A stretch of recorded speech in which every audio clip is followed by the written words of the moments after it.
3 different continents. But despite the distance, one alarming truth connects them all. They are collapsing in exactly the same way. And now, the symptoms are impossible to ignore. Let's begin where the cracks are turning into a full-blown collapse. Canada. In Canada today, the average family can't afford a home in their own country. Home ownership has crashed 31% in a single generation.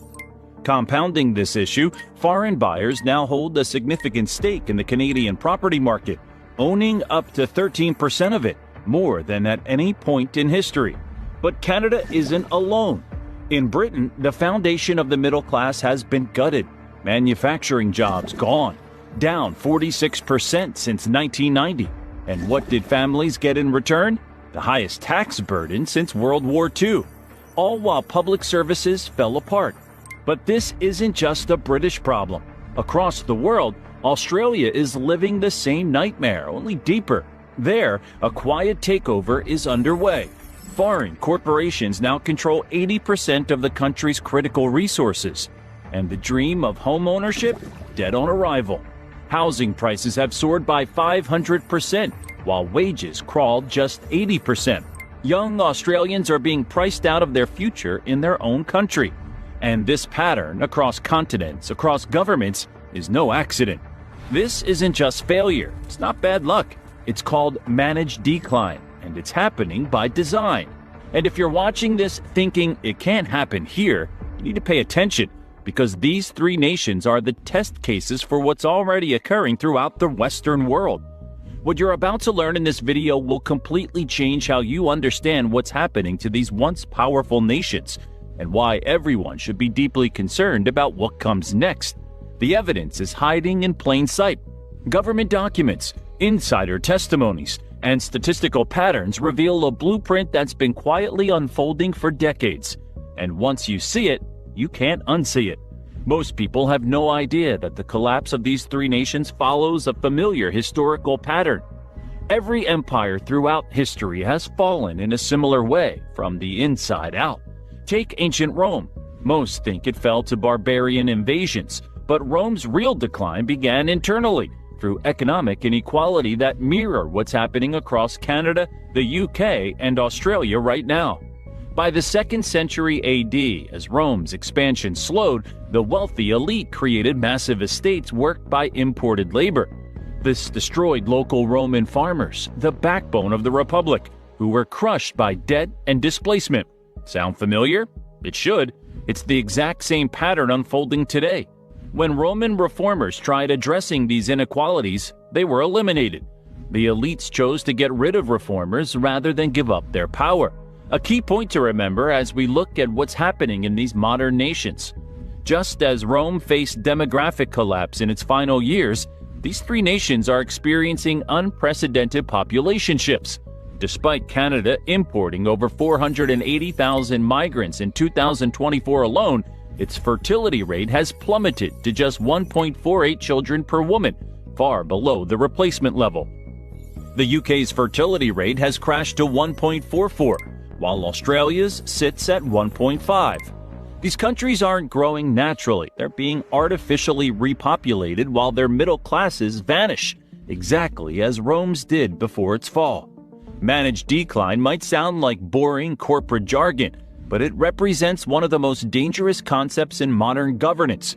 Originally a business term for companies beyond saving, it evolved into a strategy where maintaining appearances takes priority over actual solutions. This isn't conspiracy theory, it's documented policy. The concept emerged during the 1980s in Britain when Margaret Thatcher's government advised that struggling industrial cities should be left to manage decline, controlling the collapse rather than preventing it. But what's truly shocking?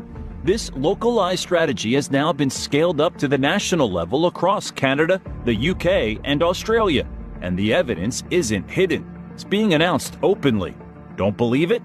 Just look at the official messaging coming out of these governments. Their infamous "you'll own nothing and be happy" rhetoric wasn't just a meme, it's becoming the reality for millions. In Australia, government reports warn of a generation of forever renters as home ownership slips out of reach for younger Australians. In Canada, nearly a third of people under 40 now say they expect to rent for life, according to recent surveys. And in the UK, a 2025 policy paper declared that the era of mass homeownership is over, signaling a long-term shift away from traditional property ownership. If this is your first time hearing about managed decline, prepare for a rude awakening, because once you understand how it works, you'll start seeing it everywhere. And nowhere is it more obvious than what's happening to Canada right now. Canada presents itself as a progressive, independent nation. The reality? It's being transformed back into a resource colony before our very eyes. Here's the playbook being implemented with frightening precision. First, domestic production gets strangled. Since 2009, business investment per worker in Canada has fallen by 20%, according to Statistics Canada, part of a broader trend tied to weaker market competition. Meanwhile, productivity has stagnated. Canada also recorded only 1.1% growth in real GDP per capita between 2014 and 2024, making it the second worst performer among 38 high-income countries. Second, the market gets flooded with new consumers. Canada now has the highest population growth in the G7, with 98% coming from immigration. This creates artificial GDP growth on paper while masking collapsing living standards. Meanwhile, the housing market has detached completely from economic reality. The average Toronto home now costs 11 times the median household income, more than double what financial experts consider remotely sustainable. Young Canadians aren't just unable to buy homes, they're spending up to 60% of their income on rent alone. The numbers are staggering. In March 2025, the average home price in Toronto hit $1.4 million, while Vancouver topped $1.7 million. Meanwhile, the median annual income in these cities hovers around $100,000. The math simply doesn't work anymore. And who's buying these properties? Foreign investors purchased tens of thousands of Canadian homes in recent years, with many left empty as pure investment vehicles. In fact, things got so bad that the federal government extended its foreign buyer ban to 2027. Statistics Canada data shows that non-residents owned about 7% of condos in British Columbia and 5.6% in Ontario. Clear evidence that investment demand has distorted housing supply. But wait, you might be thinking, isn't this just normal economic evolution? Think again. Most Canadians never even noticed when, back in 2015, former Prime Minister Stephen Harper publicly dismissed the middle-class prosperity platform as outdated. At the time, it sounded like political posturing. But in hindsight, it reads more like a warning, because what followed was a slow, calculated dismantling of the economic foundations that once upheld middle-class life in Canada. But here's the truly mind-blowing part. Canadian policymakers aren't failing to solve these problems. They're just ignoring the inevitable. When asked what happens if Canada's housing bubble finally bursts, analysts warned that it could trigger a financial crisis with ripple effects far beyond real estate. As Jacobin notes, Canada's housing market has become a tinderbox propped up by speculation, lax regulation, and blind faith in endless appreciation. If the bubble pops, it won't be a surprise. It'll be a disaster foretold. That's right, the system isn't broken. It's working exactly as designed. If you think Canada's managed decline is shocking, just wait until you see what they've done to Britain. It's the same blueprint, just a more advanced stage. And what you're about to discover will make you question everything you thought you knew about modern economics. The United Kingdom, once the workshop of the world and birthplace of the Industrial Revolution, is now experiencing the fastest deindustrialization of any developed nation in history. British manufacturing, which represented 30% of GDP in the 1970s, has collapsed to just 9% today. Meanwhile, London's financial services sector has exploded, creating enormous wealth for a tiny minority while the rest of the country withers. What makes Britain's situation particularly alarming is the tax burden citizens now face. UK residents endure the highest taxation levels in over 70 years, higher than in countries like Canada, Switzerland, and Ireland, yet receive deteriorating public services in return. And it's forecast to get even worse. Government projections show the tax burden climbing further in the coming years, setting new post-war records while offering little relief to a population already feeling squeezed. A closer look at the numbers tells the shocking story. The average British worker now loses 30 to 40% of their income to taxes when all direct and indirect taxes are calculated. Yet National Health Service waiting lists have hit 7.8 million people as of March 2025. Schools are crumbling with an estimated £13.8 billion repair backlog. And over half of Britain's roads, more than 107,000 miles, are now less than 15 years away from total failure. Where's all that tax money actually going? The most revealing statistic might be this. While ordinary Britons face crushing tax burdens, more than 72% of Britain's top corporations pay less than 10% effective tax through complex offshore structures. And these same corporations are snapping up the very infrastructure being neglected by the government. Thames Water, the utility serving 15 million people, is now majority owned by foreign investment funds, including entities from Canada, Abu Dhabi, and China. While the company has not paid dividends to external shareholders since 2017, it has continued internal payments to service its substantial debt.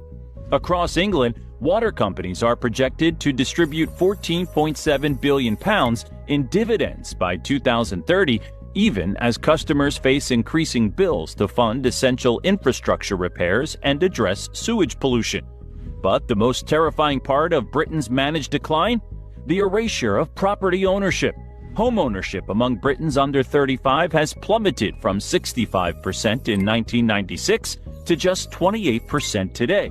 Meanwhile, over 40% of rental properties are now owned by overseas investors who leave many units deliberately vacant as pure investment vehicles. And who's buying these properties? In London alone, nearly 27% of all homes sold in the first quarter of 2024 were snapped up by foreign buyers, 3% from the year before. Chinese and Middle Eastern investors led the surge, while American investment giants like BlackRock continued expanding their portfolios by acquiring large numbers of former public housing units. The message couldn't be clearer. Ordinary citizens are being transformed from property owners into permanent renters, from stakeholders into dependents. This isn't just the side effect, it's the primary objective. How far will they go with this plan? Look no further than Australia, the testing ground for the most extreme version of this economic transformation. What's happening there right now is a preview of what's coming for the rest of the Western world. Australia markets itself as the lucky country, a land of sunshine, prosperity, and opportunity. The reality? It's experiencing perhaps the most dramatic transformation of all three nations. Once a country with the highest home ownership in the world, Australia has seen that dream evaporate for an entire generation. Housing costs in major cities have skyrocketed, rising over 3,400% since 1975, while median full-time wages have grown just 1,183% in the same period. The culprit? A deliberate policy of hyper-immigration coupled with foreign investment incentives that have transformed housing from shelter into financial assets. Internal government documents from 2018 reveal Australian Treasury officials acknowledged this was creating a two-tier society, but proceeded anyway because it was generating significant wealth for existing property owners. Let's put some hard numbers to this transformation. In 2023, foreign buyers purchased around $15 billion worth of Australian real estate, enough to spark serious concern about housing access for locals. In response, the government is now implementing a 2-year ban on foreign acquisitions of established dwellings starting in April 2025. Meanwhile, immigration hit a historic high, with 547,200 new arrivals approved in 2023, even as building permits for new housing dropped by 8.5%. Elementary economics tells us what happens next: skyrocketing prices that make homeownership impossible for ordinary Australians.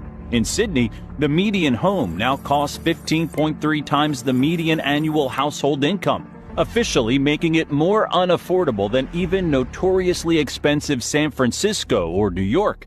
But the housing crisis is just one piece of Australia's managed decline.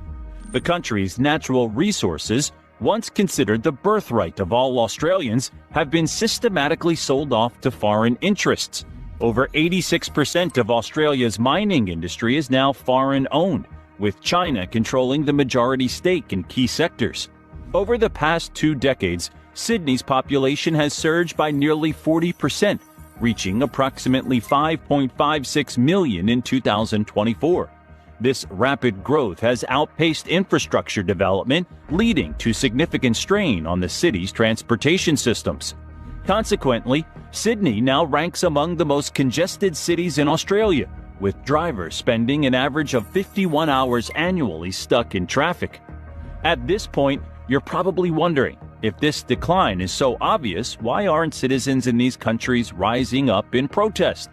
That's where the most ingenious part of this whole scheme comes in. What if we told you there's a psychological operation running alongside the economic transformation? One designed specifically to make resistance impossible. The real danger lies in how these same tactics are now appearing throughout the Western world. If you've noticed increasing political polarization, the demonization of national pride, and the criminalization of certain forms of protest, you're witnessing the early stages of the same control system. There's something even more disturbing happening alongside the economic transformation of these nations. A deliberate campaign to fracture social cohesion. Strong national cultures with shared values pose the greatest threat to managed decline because they create solidarity and resistance. The solution? Fragmentation. In all 3 countries, we've seen unprecedented efforts to reframe national identities as problematic or outdated, replacing them with competing interest groups. Divided populations don't organize effective resistance. Look at what happened in Canada when the truckers protested in 2022. The government didn't just disagree with them, they froze their bank accounts, seized their assets, and labeled them extremists. In Australia, when farmers protested against climate policies that threatened their livelihoods in 2023, the government deployed surveillance technology originally developed for tracking terrorists. And in Britain, the 2023 Public Order Act gives authorities sweeping powers to shut down any protest deemed disruptive, a term so vague it can apply to virtually any meaningful demonstration. The messaging is carefully crafted, too. In all 3 countries, government-funded media push identical narratives. Homeownership is outdated, national sovereignty is xenophobic, and opposing mass migration is racist. Anyone questioning these narratives finds themselves algorithmically suppressed on social media, excluded from mainstream platforms, and in some cases, investigated by authorities. Australia has perhaps gone furthest with its Online Safety Act, giving the government unprecedented power to remove content deemed harmful, a term so broadly defined it has been used to silence economic criticism. While no official takedown order has been confirmed, online commentators have alleged that videos critical of foreign ownership, particularly those highlighting Chinese stakes in Australian infrastructure, have quietly vanished from major platforms. One such viral video, which had amassed over 3 million views and cited only publicly available corporate filings, disappeared from YouTube without warning. Whether it was removed due to algorithmic enforcement or flagged under broad harmful content guidelines, the effect was the same: dissent erased. These tactics create what psychologists call learned helplessness. When people experience enough futility in changing their circumstances, they stop trying altogether. But are we really helpless? That's where the story gets interesting. Because if you think the situation is bleak now, wait until you see the final phase of this plan that's already being set in motion. The endgame isn't just economic restructuring. It's the complete transformation of Western democracies into controlled, feudalistic systems where citizens own nothing and corporations own everything. In Canada, the 15-minute city concept is being implemented in Toronto, Vancouver, and Montreal. In theory, it sounds benign. Everything you need within 15 minutes of your home.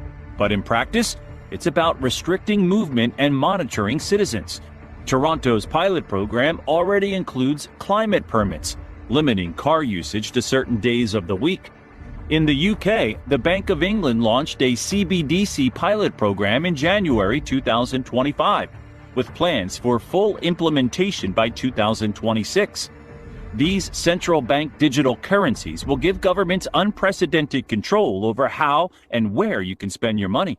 Imagine being unable to buy certain foods, products, or services because some algorithm deems them harmful to climate goals or socially problematic. And in Australia, the Digital ID Act passed in February 2025 creates a mandatory biometric identification system ostensibly to streamline government services. What they don't mention is that this system will track every interaction with government services, health providers, and financial institutions, creating a social credit infrastructure that mirrors China's controversial system. Now, this pattern isn't limited to just these three countries. The same warning signs are flashing across the Western world. Let's look at what's happening in the United States, for example. In 2010, the U.S. homeownership rate stood at 69%. By 2016, it had fallen to 63%, with the steepest declines among those under 35. Meanwhile, since 2020, institutional investors have purchased over 35% of single-family homes that hit the market in major metropolitan areas. For anyone living in Phoenix, Atlanta, or Charlotte, the transformation is impossible to miss. Nearly 1 in 3 homes in some neighborhoods are now owned by Wall Street firms and investment vehicles, often paying 20 to 50% above asking price to outbid individual families. BlackRock, Invitation Homes, and other institutional investors now control over 300,000 single-family rentals across the fastest-growing cities. But here's where things get even more concerning. These same investment giants received unprecedented Federal Reserve support during the 2020 financial interventions, effectively accessing billions in near-zero interest loans unavailable to average citizens. They then used this cheap capital to buy up housing at scale, creating artificial scarcity that drives up both property values and rents. The manufacturing sector tells a similar story worldwide. The U.S. has lost nearly 7 million manufacturing jobs since 1979, with over 60,000 factories closing just since 2001. Meanwhile, foreign ownership of industrial capacity has reached record levels across Western nations. Perhaps most concerning are the parallels in land ownership. Foreign investors now control over 40 million acres of American farmland, an area roughly the size of Florida. Chinese firms alone have increased their holdings by 405% since 2010. But isn't this just the free market at work? How when you look behind the curtain? In 2023, Congress had the opportunity to restrict foreign purchases of farmland near military installations. Instead, they expanded loopholes, allowing continued acquisition through complex corporate structures. This isn't incompetence. It's by design. Federal Reserve pilot programs for a digital dollar mirror developments in Britain and Australia, creating the framework for programmable money that can be restricted based on social policies or political positions, all while wealth concentration has reached levels not seen since the 1920s, with the top 1% now controlling more wealth than the bottom 90% combined in many Western nations. What makes this transformation so insidious is the illusion of democratic choice. Both major political parties in all these countries, despite their rhetorical differences, have implemented virtually identical policies around housing, immigration, financialization, and foreign investment when in power. Voters on the left blame the right for deregulation that empowers Wall Street. Voters on the right blame the left for immigration policies that drive housing demand. Meanwhile, the actual policy framework enabling managed decline continues regardless of who holds office. This manufactured division is precisely the point. By keeping populations focused on cultural battles and partisan identities, the fundamental economic restructuring continues unnoticed.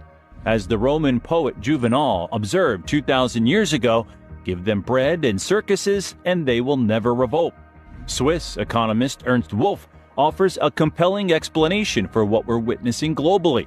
He calls it the Great Taking, a systematic transfer of real assets from middle-class citizens to a concentrated few before an engineered financial crisis. The pattern is remarkably consistent across Western democracies. First, create asset bubbles through loose monetary policy. Then enable massive institutional buying of real assets. Next, implement digital currencies and financial controls. The fourth step appears to be triggering a controlled economic crisis. And finally, consolidate ownership through foreclosures and bankruptcies. We've already witnessed the first three stages playing out. The fourth appears increasingly imminent as central banks worldwide signal major monetary shifts, preparing the stage for what the World Economic Forum openly describes as the Great Reset. The uncomfortable truth is that nations failing to provide futures for their citizens have already sealed their fates. When managed decline becomes official policy, whether stated openly or pursued covertly, the social contract fundamental to Western democracy breaks down entirely. Like Rome, these modern nations won't collapse overnight, but will face prolonged deterioration while maintaining a facade of normalcy.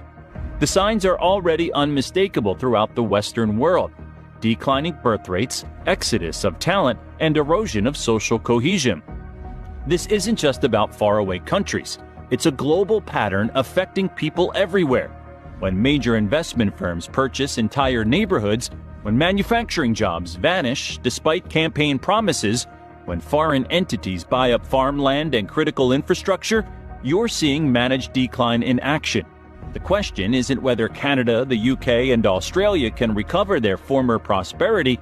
It's whether citizens worldwide will recognize the orchestrated nature of economic transformation before it's too late to change course. The Western world stands at a crossroads. The same policies that destroyed middle-class prosperity in these three countries are being implemented worldwide with frightening speed. Home prices have doubled in 15 years while real wages have stagnated. Manufacturing has been systematically offshored. Foreign ownership of farmland, real estate, and critical infrastructure is at record highs in country after country. Even the cultural engineering tactics are identical: divide the population, criminalize dissent, and promote a new normal where you'll own nothing and be happy. What we're witnessing isn't just economic restructuring. It's the deliberate dismantling of societies built on middle-class prosperity, replaced with a new feudalism where owning nothing is celebrated as freedom. If you found this video eye-opening, make sure to like and subscribe for more hard-hitting analysis. The mainstream media won't touch these topics, but we believe you deserve to know the truth about what's really happening to these once great nations. What do you think? Is the collapse of Canada, UK, and Australia really happening by design?